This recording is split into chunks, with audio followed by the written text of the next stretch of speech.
Okay, guys, another quick video here. You'll catch on to this pretty fast. It's one more just simple theorem, or even you could consider it a formula, I guess, if you want. This is called the law of sines.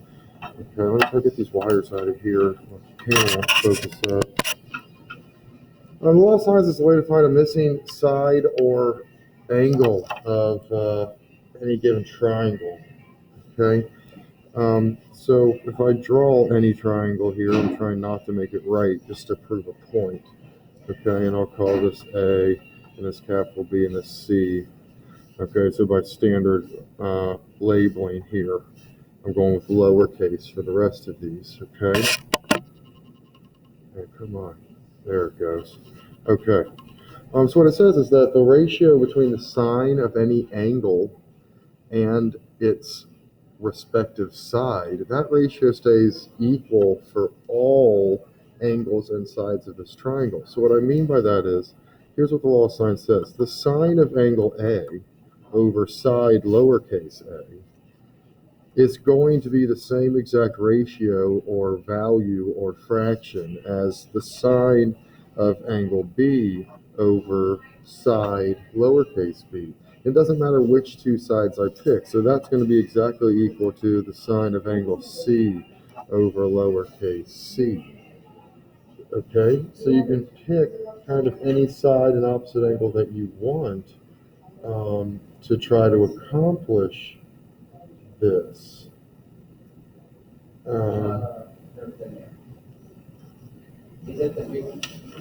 So, for instance, let's try something like this.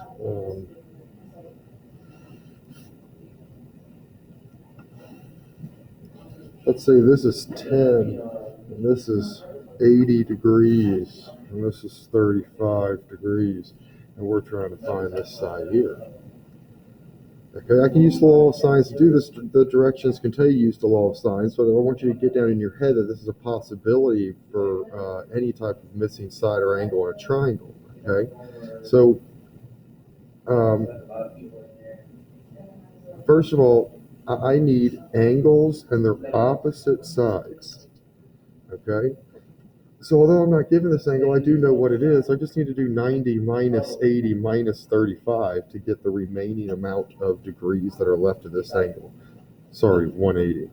Because I know that there are 180 degrees of a triangle. So I can subtract out the other two, and I'll be left with this angle here. So that's 100 minus 35. That's a 65 degree angle. So this is 65, okay? So the ratio of the sine of that angle, 65, over its opposite side length, 10, is going to be equal to the sine of 80 over x. Okay, now when you're down here, you can kind of cross multiply and divide, okay? But you can always set up that cross products are equal.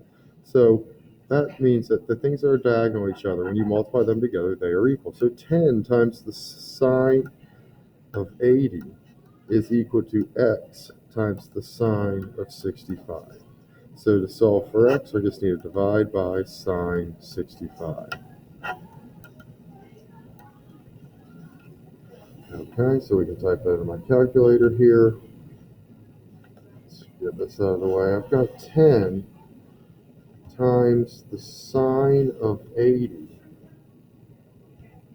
And we're going to divide that by the sine of 65 to get that side length.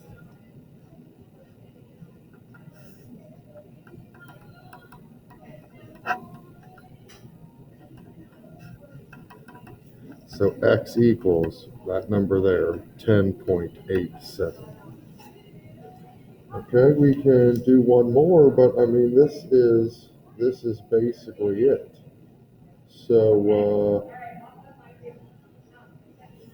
we could go, let's do one where we're missing the angle, of course. So let's say that we've got this, and this is x, and this is 43, 28, and 27. Okay, so what we've got here through the law of sines is that the sine of x over its opposite side, 27, is going to be equal to the sine of 43 over 28. Now, okay, just set your cross products equal and solve, okay? So I know that 27 times the sine of 43 is equal to 28 times the sine of x. So right away, I need to divide by this 28.